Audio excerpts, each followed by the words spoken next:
Hello, I'm Jane Alcock. I'm a patchwork and quilting teacher. I have a website, justjanedesign.com. I want to talk to you today about quilt as you go. Quite often when we've done patchwork quilts at the workshops, you end up with a great big quilt top and it's like, well, how am I going to quilt this now on my domestic machine? So I'm going to show you a method that I use quite often where we just quilt the blocks together. There are several methods of quilt as you go. You can use a little extra strip of fabric which joins the blocks together, and then a little strip at the back which you sew down like binding. I'm going to show you the method that I use, where you just join the blocks together and you have a little piece of fabric that goes over the line of stitch, and again you sew it down like you would your binding on the back of your quilt. Quilting is the 3 layers of fabric sewn through. So you have your backing fabric and your wadding and your quilt top. The backing fabric can be any sort of fabric that you want to have, as long as it's cotton. It might be fabric that goes with the collection that you've used within the quilt. I'm just using calico on the back of mine. That's as good. You know, if you're using it for yourself and it's going over the back of a sofa or on your bed, you don't need to have any fancy fabric on the back. The wadding I'm using is Hobbs Poly Down. It's polyester wadding. It's got quite a good loft to it, so it gives a nice sort of like soft feel to your quilt. And then my quilt top, which actually is a block today. So when I'm joining my quilt together, normally I would tape the backing fabric down. So I would put a piece of masking tape. I usually do mine on the floor because that's the biggest space I've got. But if you've got a nice big table or an area that you can quilt in, if you've got a quilting group that you go to, you may be able to put several tables together to do your quilt. Masking tape on each side in the middle, so north, south, east, west, and then working from the middle out, taping it down so that it's tight but not taut. I don't go from the corners, because if you tape the corners it distorts and you can end up with it pulling your fabric. I'm using 505 spray. I spray the wadding, not the fabric. If you spray your fabric, it's just going to soak into the fabric and you'll end up with a gloopy mess. So fine spray evenly over the wadding. Place that onto your fabric. Now if you're doing a big quilt you can't do this because you've already taped your backing down, but for a block you can turn it over and just make sure that it's firmly down on the wadding and nicely adhered. And then again turn it back over, fine spray of adhesive on the top, and then place your patchwork on the top. Now I've left a good inch all the way around, and if you were doing that with a large quilt, you do the same, good inch, maybe 2. If you're going to send it for long arm quilting, which is where it's done on a big frame and done by a bigger machine, you would need to have enough to give 4 inches all the way around with your backing and your wadding. Just to bear that in mind when you're working out quantities, if you're going to send it away to be quilted, or if you're lucky enough to have a long arm machine yourself. So once I've got my block down and I'm ready to go, what I could do, if I was doing a big quilt, the adhesive is great for like a single block, because that will hold it long enough. It's a temporary adhesive and it does wash out. If you were doing a large quilt, it wouldn't hold it long enough for you to do all of the quilting on the quilt. So what I tend to do when I've got a large quilt that I'm quilting is I'll use the curved safety pins. They're called curved safety pins or quilter's safety pins sometimes.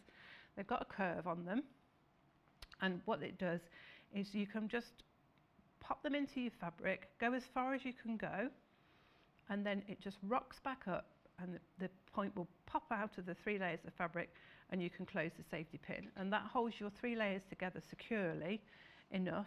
You would start in the middle of your quilt and work again from north to south and then east to west, and then fill in the gaps along. And people tend to say the rule of thumb is the palm's width apart when you're doing it. And if you were going to tack it with long running stitches through your quilt, again you'd start in the middle, do your long running stitches, and again you'd form tram lines of about 4 inches palm's width apart, and that would hold your quilt together while you quilt it. So I'm going to quilt this now, and when I look at the quilting, I always try and find the longest way without changing the thread or having to stop. So I want to quilt around the centre square, around the outside of the star, and around the pinwheel in the middle of the star. So looking at this, if I start in this middle of this square here, go all the way around the edge of the square, and then come out and go around the edge of the star, and when I get back to that point, I can then go around the middle pinwheel. I can do that with all in one go without stopping and starting. So I'm going to do that now. I've got my walking foot on my machine.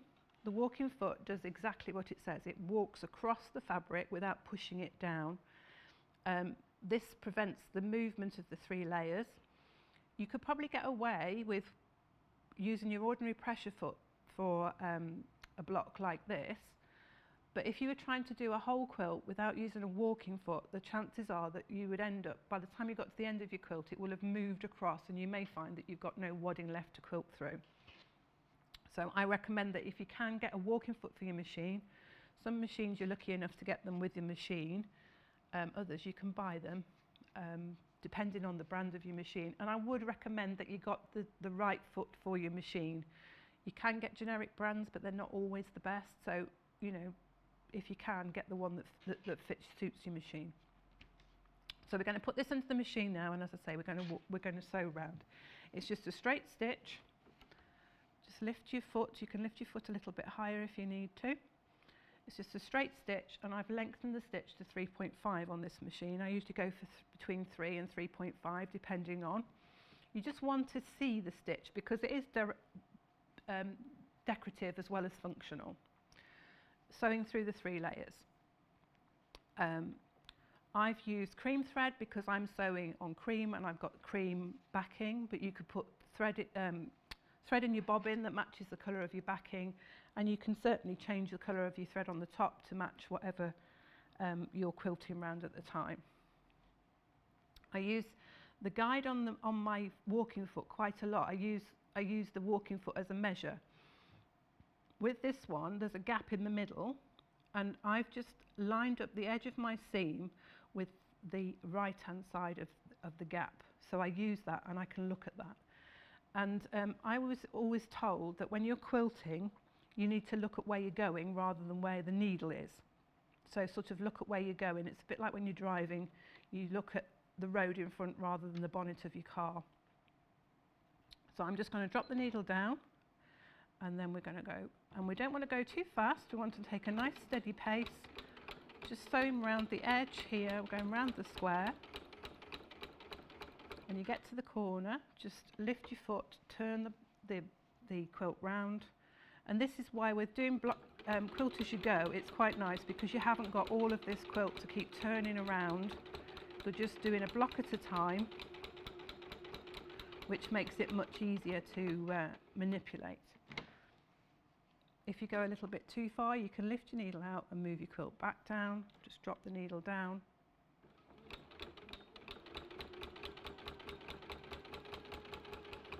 Just take your time, because some places you might find that you've got more than 2 layers, 3 layers of fabric to get through, so it might just take a little bit of time to get through. So just take it gently and just go through nice and steady through the block.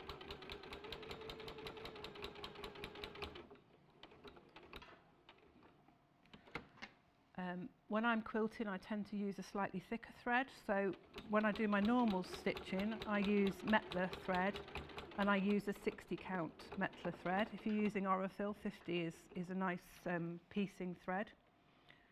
But then if I'm doing quilting with Metler, I tend to go up to 50 count, and with the Orifil, if you can get a 40, that's a really lovely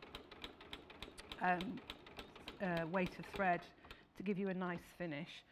As I say, you know, your quilting is decorative as well as functional, so you want to be able to see the stitching. Don't worry if your line isn't quite straight. When it's on the bed or on the back of the sofa, nobody's going to see whether the stitching is straight or not. And if you're really worried about it, you can always stop and unpick and go again. And the beauty is that it's a nice long stitch, so you've got plenty of you know, it's not going to be difficult to unpick. So we're just taking our time and we're going around this star.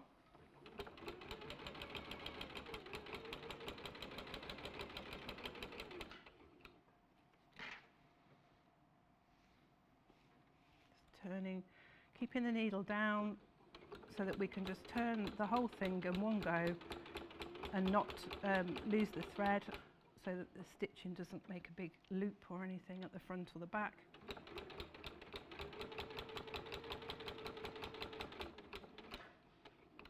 If I wanted to, after I've gone around the edge of the star, I could go back in, then I could change this to a red thread and I could do a bit of decorative stitching within the red patches. You know, you can do as much or as little as you want to. You can go around the edge again, echo quilting it. You really are limited by your own imagination, really, as to how much quilting you want to do. And the beauty of Quilt As You Go is that you can have a play with your free motion quilting. You can do a little bit of free motion if you wanted to in the corners or in the centre of your square.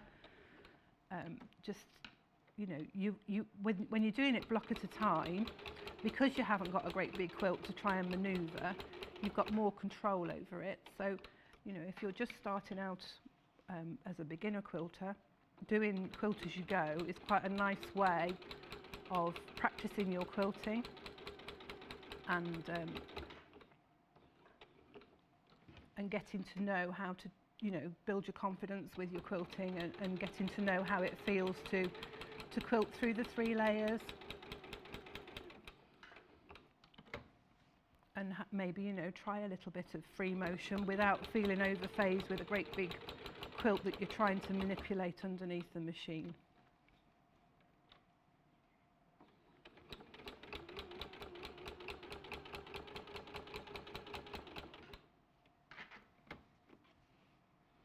Right, so I've come back to the middle point of that star now, and I'm going to just go round the pinwheel in the middle. So I'm just going to move that piece of thread out of the way. And we can just hop over the gap there. If you feel the gap's too big and you don't want to sew over it, just lift your needle out and just move the piece of quilting underneath your needle and then pop the needle back down again, and then you're ready to go off. And just go round this pinwheel.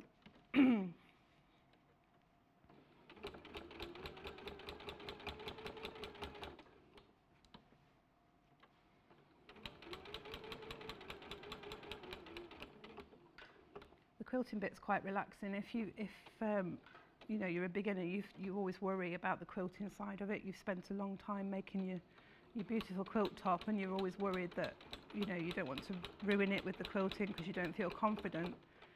But actually, once you get into the rhythm of it, it's quite relaxing and steady. And because, you know, with the walking foot, you want to take a nice steady pace, you can't whiz and you can't go too fast, and it does, you know, while away the time without you realising. You can, of course, always quilt by hand. There's nothing to stop you doing it by hand. And again, you can use the same method, quilting it by hand, to do the Quilt As You Go method. Just takes a little bit longer, obviously, by hand, but it's perfectly possible to do it.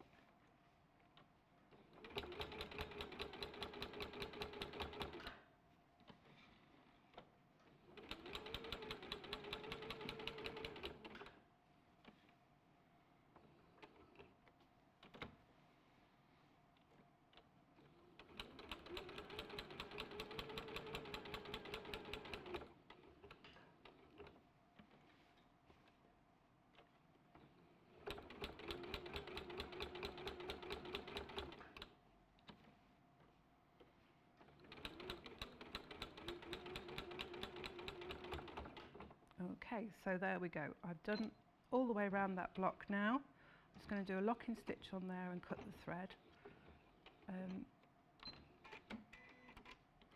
What I would normally do is I would normally leave a length of thread, and I would tie the ends in So just tie it like you would a knot, just over and then over again. And then I'd take a hand sewing needle and just thread that thread in, and just thread it into the background of the, into the backing, not right the way through, just into the layer of the wadding. So I've got a needle here with quite a big eye. I'm just going to thread the 2 threads in one go onto the needle, except they won't do it today because we'll do it one at a time. So it just goes, the needle goes into the top fabric, into the wadding slightly, take it along, pull it through, give the thread a little bit of a tug, and then snip it quite close to the fabric, and then that disappears in. And do it with this one. If you've got a little short thread, you can always take your needle into the fabric where you want it to go, and then thread it onto the needle, so that you just, if you've only got a little bit of thread, but try and give yourself at least 2 to 3 inches of thread when you start and when you finish, just so that you can then thread that through, and that gives you plenty of thread then to play with and get on your needle. So that's threaded that through there, and that holds that just gets rid of those ends, and you can do that on the back as well. So you've quilted your block, but you've got all of this extra bit, and you want to join on your next block. Now the block I've done has got a sashing strip in between, so I've already quilted this one. This is the end piece, and this is going to go on the side here against this one. So this is the side of the quilt. This sashing strip's going against that one, and then there's another piece that's got a sashing strip and another block onto it. So we've got to join these 2 pieces together now, and we're looking at these and we're thinking, well, there's all this extra piecing here.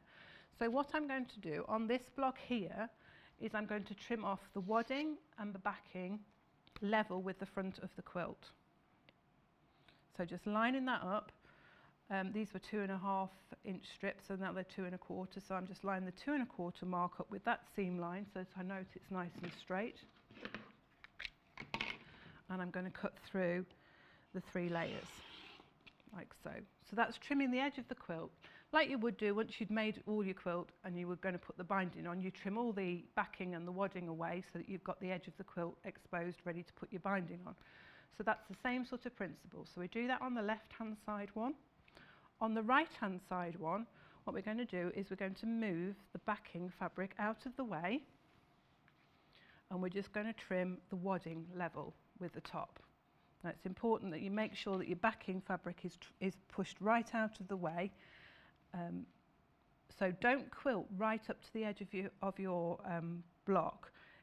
Just make sure that you've got that 1/4 inch free, and that your backing isn't going to be trimmed with the wadding. I've done that before now and ended up with having to put a little patch on the back to cover up the cut on the wadding. So what you've got now is you've got the top layer there, the wadding cut level, and the wadding and the backing cut level there. We're going to put that backing out of the way, and we're going to sew the top layer. So we're going to put them right sides together, and we're going to sew, if I turn it the other way around actually, we're going to take this top layer of this quilt here, and we're going to pop that on the top of there. So we've got, in effect, 3 layers of fabric. So we take those 3 layers, so you've got your top of your one block, the quilt top, you've got the top and the backing of the other block there. And we're going to sew 1/4 inch, sewing those layers together. So I'm just going to move the needle across on here and lengthen the stitch. You can use an ordinary length stitch, or you can keep it as your quilting stitch. You don't want to go too long on it. You might want to pin it together, but you're actually, you're lining up your sashing and your block as if you would do if you were piecing it. So just moving that out of the way, actually I've done this the wrong way around. Turn that round that way and sew through the 3 layers there. Sorry about this. Lining those up, so you're sewing through your 3 layers of your quilt and the 1 layer of your quilt top on the other block. We might just have to unpick a stitch or 2 on this one because there's not much room, but we can do that, and we can take it the other way. That's it. And we pop that underneath, and we just sew from edge to edge like you would do if you were joining a quilt together.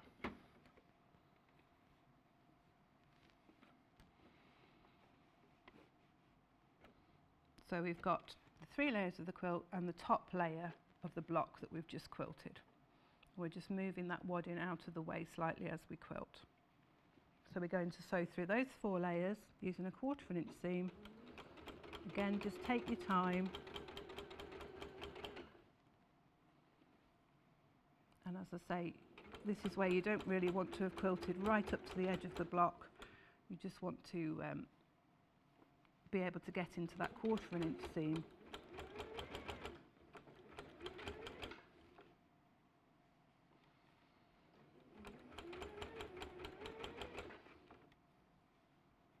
Just exposing that top layer there, making sure it's lined up with the top block. Just taking your time, going through the layers.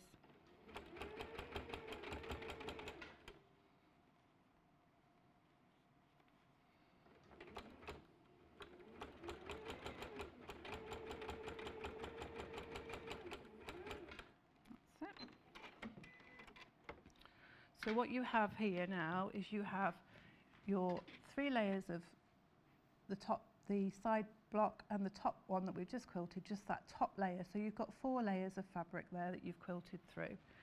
You're going to push that back, and this seam now will join up and butt up together.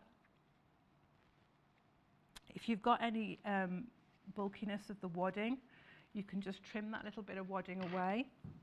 So just line that up and just trim it, because you want the wadding to sit flat. You don't want a bump of wadding in there. So if it's just a little bit exposed, you can just lie it flat there and just trim the excess away, just to make sure that it is lying flat. You might want to press it from the front. If you press it from the front, it will just press flat. And you can see from the front there, it's quilted it through, given it a nice line of quilting. You can always go over the top of it again and quilt it, that's fine. And on the back there, where that lies flat, this piece here now, you can trim that if you want to trim it to 1/2 inch. So if you place it flat on your mat and take it from that seam line there, so that seam line there, or the edge of your quilt, 1/2 inch from the edge of your quilt, just trim off that excess.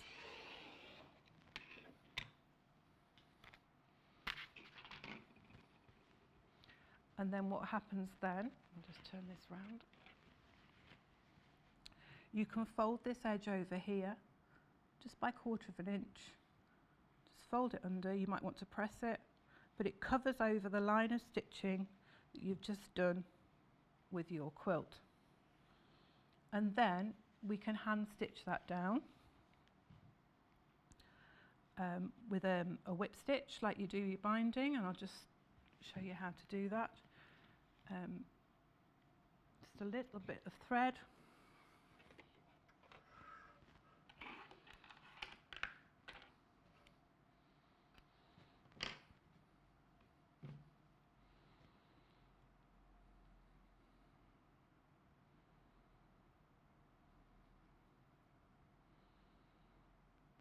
Don't take a great big long length of thread. When you're hand stitching, you really only need a length of thread that's probably from your fingertip to your elbow.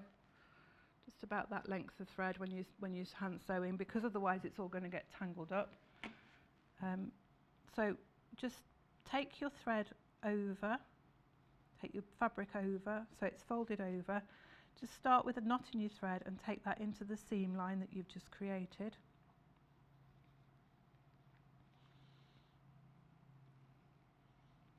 and then bring the needle up into the fold that you've just made, go back in to the backing and maybe a little bit of your wadding, directly opposite to that line of stitch, sew along, just a little stitch, and catch that thread in like that. So you're just going opposite each time. It's like a ladder stitch really, and it's just catching the backing fabric and the line of thread that you've done there. So you can just go into the backing fabric and then come out opposite. So you're sort of like doing a little staggered stitch, and that will catch the backing fabric down. What you can do when you're doing quilt as you go is you could, use different backing fabric on each patchwork block, so that when you turn it over you end up with like a patchwork of fabrics on the back, and that gives it quite a nice effect. So you've got the effect of a reversible quilt in a way. That's quite a nice effect to have. Or use two fabrics and alternate them, and again that gives you a nice effect. I've known people that have done actual blocks on the back as well, so that when they quilt through them they've got a completely reversible quilt. They've got one patchwork block on the one side and a different patchwork block on the other, and it gives quite a nice effect again. So I'm doing quite big stitches here because I just want to get it done, just to show you how it looks when it's finished. So this piece of fabric here is actually covering over that line of stitching that you did, and covering over the seam with the wadding and all of the thread there. But as you can see, it's quite easy to do. It gives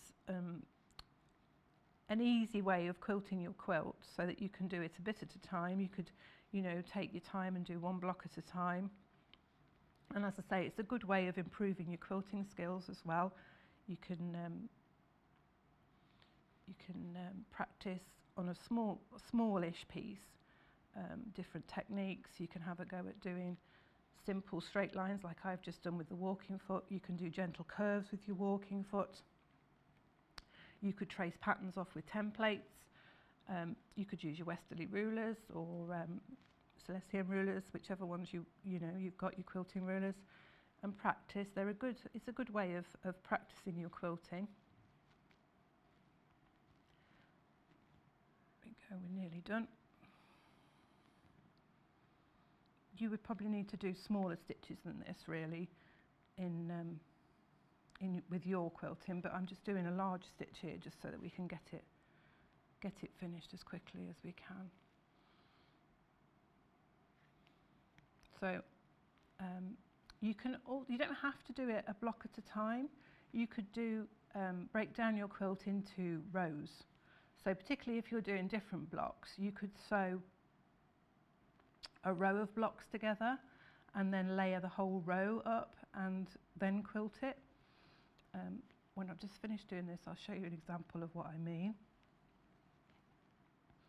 And then when you've got the rows quilted, you just layer the 3 rows together, or 4 or 5 rows, however many rows. Again, it's not so much to get under your machine, and so it makes life a little bit easier for you. Needles come unthreaded, isn't that typical, just as we get to the end? There we go. So I'll just finish that off. Just do a stitch, just to make a knot in it, and then we can bury that thread again into the backing. So that gives you a nice neat finish on the back. You've got no exposed seam, it's lying nice and flat, and then on the front it just looks like it's been quilted normally. And as I say, you can go back over that if you wanted to. You could take your quilting back over the top, and in fact if you didn't like the hand stitching side of it, if you bring that piece of fabric over, and I'll show you on this one, we'll add the block onto this side, and I'll show you what I mean other side, and I'll show you how you can do it on the machine. So on this one now, we're going to trim that side, we're going to trim all 3 layers. we'll trim that level, making sure that we've got at least 1/4 of an inch from the points of our triangle, so that we don't lose the points of our triangle in the seam allowance.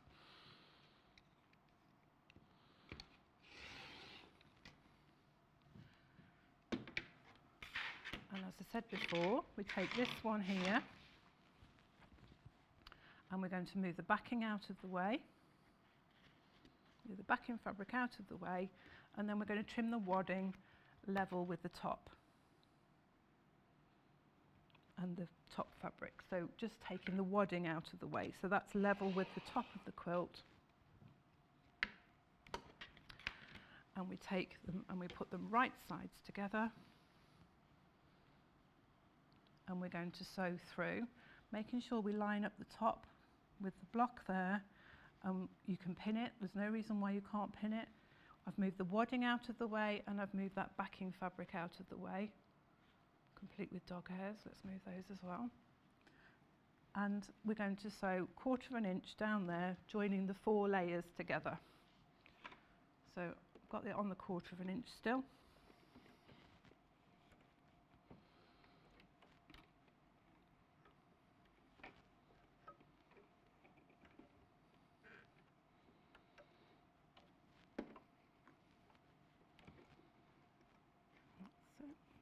Just taking our time, making sure that it's all lined up nicely. As I say, you'd probably pin this if you were doing it at home, just to make sure that it's all lined up nicely.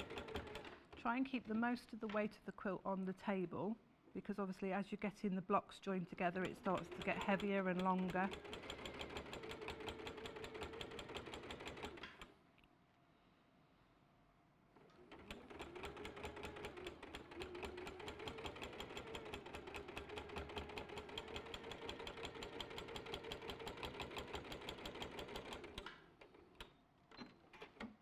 Join the blocks together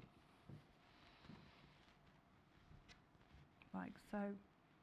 Line the wadding across, and we'll take the scissors and we'll just trim that wadding now, just so that it's lying flat with the block.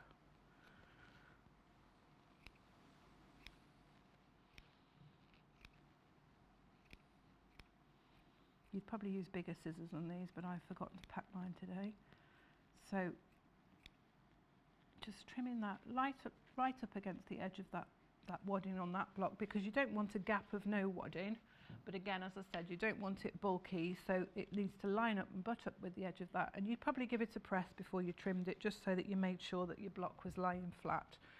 We then take that piece of fabric, as I said before, we can take that now and we can trim that again 1/2 an inch away from the edge. So we'll just line that 1/2 inch up with the edge of the block there. Just make sure all the bits are out of the way. It's lying flat.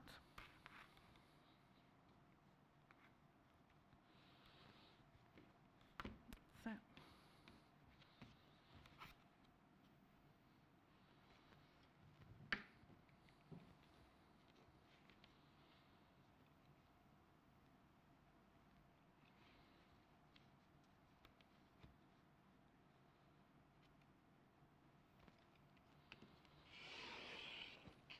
take that excess fabric off, bring it back over, and you've got that extra bit here that we're going to then fold over to hide the line of stitching.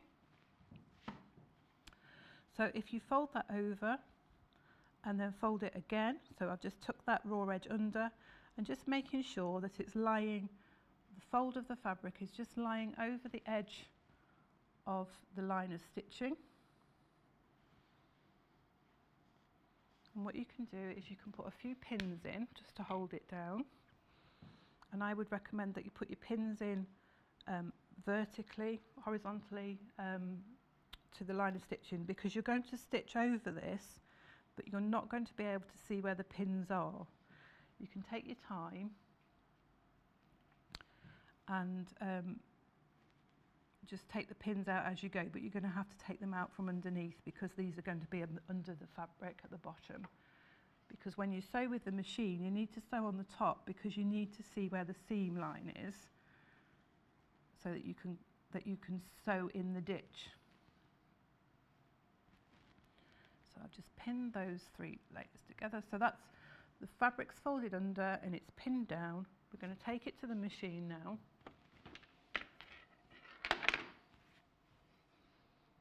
And we're going to sew it with the walking foot. We're going to sew in the ditch on this part here. And so just fold your quilt so that it fits under the machine. And because we're sewing in the ditch, I'm going to move the needle back to the middle.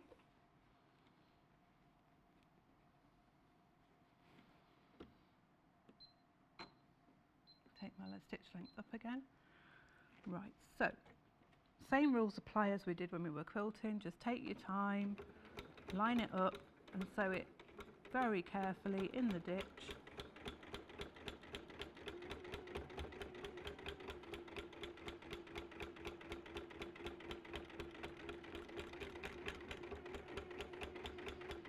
If you're worried about the pins, you can go underneath, and as you get to them, you can just take them out and just carry on sewing. You can easily see them underneath and you can carry on that way. But if you take your time, you'll be able to sew completely over the top of them.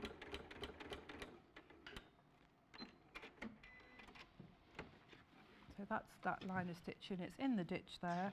When we turn it over, you can see that it's just caught in that line of fold of fabric there, so you haven't got all of that hand sewing to do.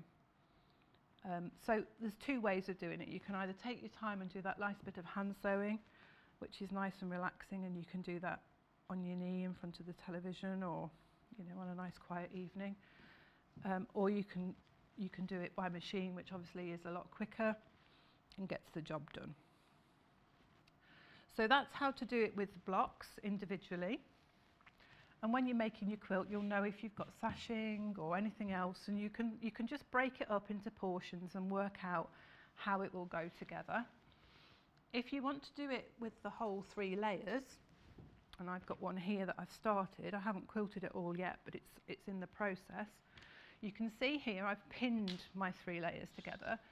So what I did was I joined the blocks and the sashing ready, and then I've quilted as I would do with whatever I'm going to do. At the moment I've just gone down the side sashings pieces. I'll go across the other side of the top and the bottom pieces of sashing, and then I'll do some fancy bits in the blocks. But then I've just layered the 3 layers as I did with the block. So I've got my backing fabric, my wadding and my quilt top, as I would have done normally, and that will hold. You've got a bigger piece of quilting, but it's still not as big, it's still not as huge and cumbersome as having a whole quilt. So once I've done all my quilting on that, I will do the same thing as I did before to join them together. So let me just move this one out of the way. I will trim the 3 layers of this quilt here. So I'm going to trim, I'm going to turn my board round so that it's as long as it can be, and I'm going to trim the backing and the wadding of this layer of quilt level with the top of the quilt.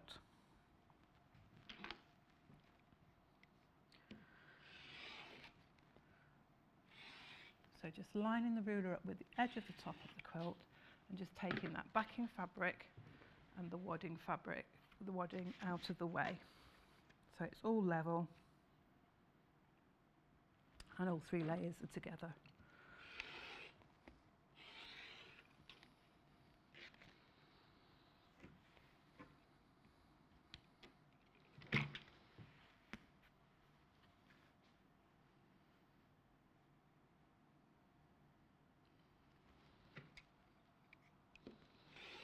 Just take your time here, making sure that you've got at least 1/4 of an inch around the edge of your blocks for your seam allowance. Sometimes you have to leave a little bit of wadding just so that you've got something, you don't stitch into your and lose the points of your block. So those 3 layers are together, all 3 layers the same. And then we're going to join this edge onto there. So as before, we'll take the backing fabric out of the way and just trim the wadding. Now, when you get to this stage, when you've got a bigger quilt, you really do have to make sure that you've got all of your backing out of the way, because it's so easy to catch the edge of the backing fabric if you're not careful. So because we've got to do it a little bit at a time, we'll just make sure that it's well out of the way and tucked out of the way. If you wanted to, you could just unpick maybe, you know, a few of your stitches at the edge. If you've gone right to the edge, just take it back, take a couple of stitches back so that it's 1/4 of an inch, and then you know that you won't have your backing fabric in the way, and you can really make sure that it's tucked out of the way so that you are literally just cutting your wadding. If you don't feel confident enough at this stage, you could use your scissors. If you've got a nice big pair of scissors, you can just trim it with your scissors, making sure that you're just cutting the wadding and not the backing fabric. So as you take it down, just make sure, I'll just cut into my backing fabric there, just make sure it is tucked out of the way.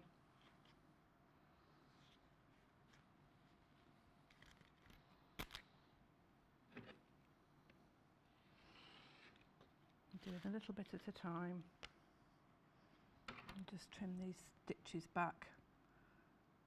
It makes life a lot easier if you don't go right to the edge and you give yourself that 1/4 of an inch so that you can push the backing fabric out of the way.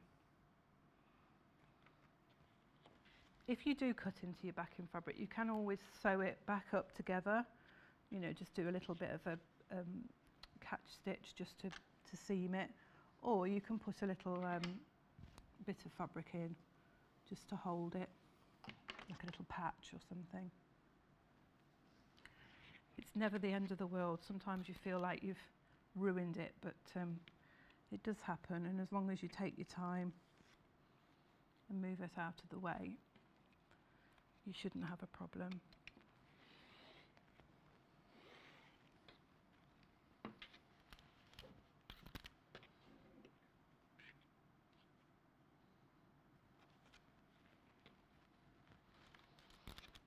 And when you come to bind your quilt, this is the same method that you'll do when you come in to join your quilt together. You just trim the edge of the quilt and the wadding out of the way so that it's all level with the front of your quilt. And then you've got your binding to attach. There's several different ways of doing binding. There's lots of tutorials out there.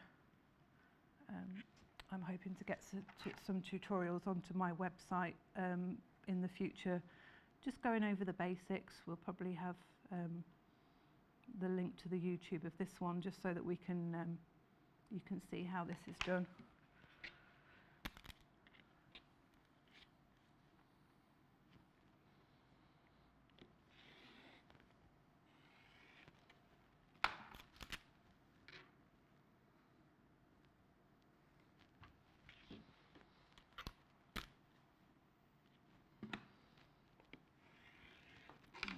So we've got all of that then trimmed level, but we've still got the backing fabric exposed. So we layer up again like we did before, making sure that they join up, layering them up. And when you've got a big section like this, it's probably better to pin it just to make sure that it's all together. So I'll turn this around. Ooh. It's all very messy. We just take the 3 layers. I'll just take some of this stitching out of the way because it just makes it easier to see. You can always go back, you see, once you've done it, you can always go back and quilt little bits that you've missed or that don't line up. Because we've got seams to match here, it probably is best to just take a pin and line them up. Just line the pin up against the edge of the seam just to make sure that they are lined up. Sometimes you'll be able to nestle the seams like you would do if you were doing your patchwork, but we're just pinning together the 3 layers that we trimmed, all 3 to the same length, and the top layer of the other side. Again, making sure that all the seams line up nicely, so that when you've quilted through, you know that your block's going to all match. If you've still got pins in, you shouldn't have, because you will have quilted it. I haven't quilted all of mine yet, but you will have, you'll be able, just make sure that there's no pins in the way, because you don't want to damage your machine or your needle. I'm going to put another couple of pins in there just to hold that edge, just to hold it together. I might just take this, there's a pin here, the safety pin here that's quite close to the edge, so I think I'm just going to take that one out because I don't want to damage anything.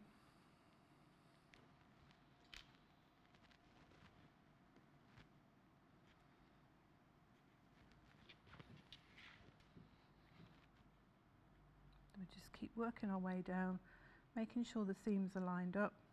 Again, I'm just going to undo a couple of threads or stitches on here just to expose that 1/4 of an inch so that I can really see what I'm doing, making sure everything is lined up. Because it's a bit like when you're doing your patchwork, you don't want it to be out too much. You want it all to line up nicely and all your seams to match.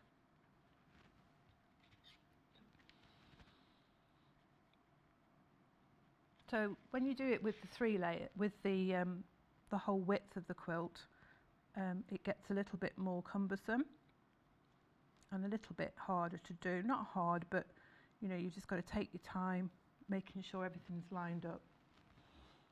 And of course you've got a lot more to get through your machine. So, maybe not do the rows when you're doing your first one, but just try it with the blocks first of all, doing individual blocks and joining those, and then when you feel a bit more confident, go on to doing the whole width of your quilt in one go.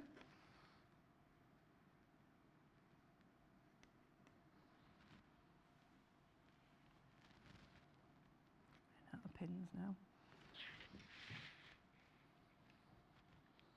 Now you can see here I've cut through my backing, but I think when we turn it over we can be quite careful with it. We can just sew that seam, that edge there. We can just put a stitch in there, a few stitches in there just under the machine. We'll just take it through, and then that will just disappear into the back when we put the backing together. As I say, you should take your time with it and just make sure it's all out of the way before you start, and then you won't have that problem.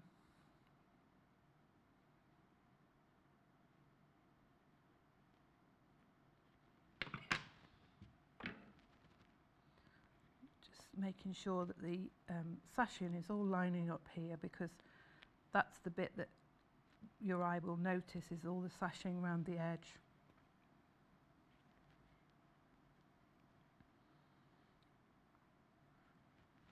Just matching up the seams as we go. We've run out of pins now, so we'll just stick a needle in there.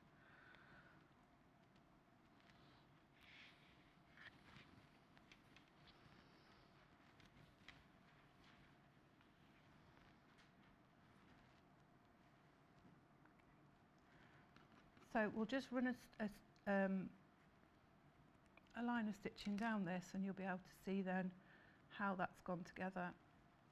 Just again, 1/4 of an inch. As I say, it gets a little bit more cumbersome now because you've got so much quilt, but it's still easier than doing a whole quilt under your machine. And you won't be standing up. You'll be sitting down comfortably doing it. So just take it back to 1/4 of an inch, take the stitch length up a little bit.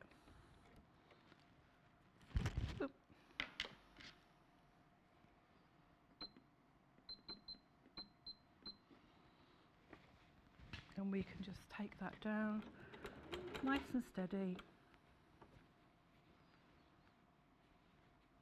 Just moving all the wadding out of the way, just so that we can make sure that the seams are lined up.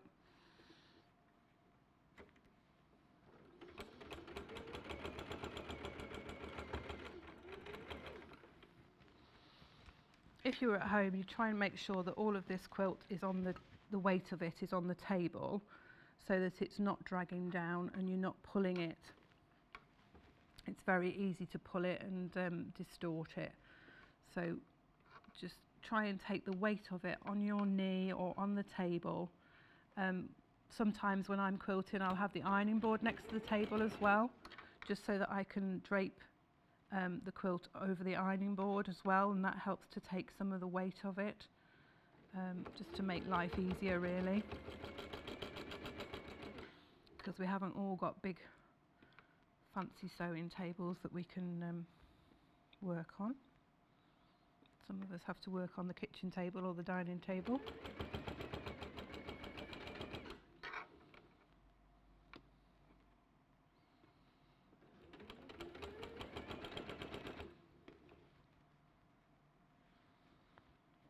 So nice and steady, just lining up the edges.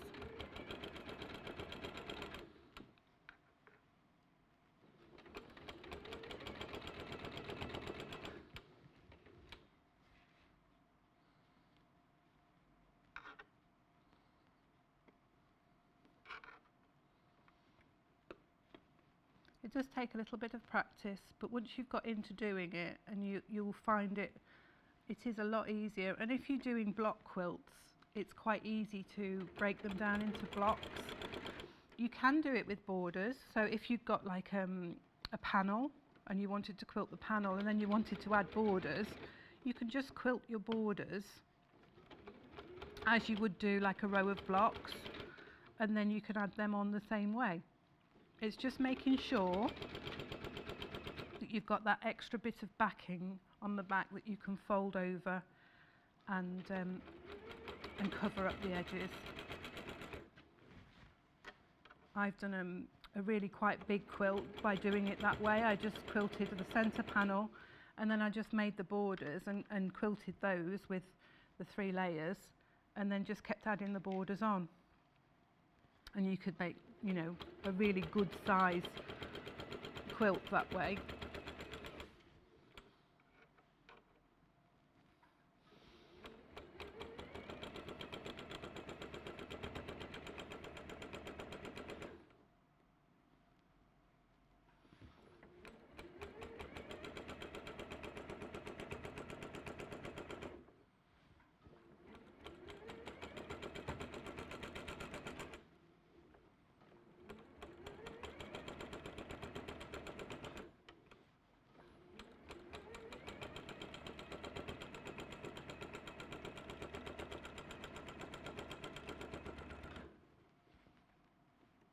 Pins out as you go.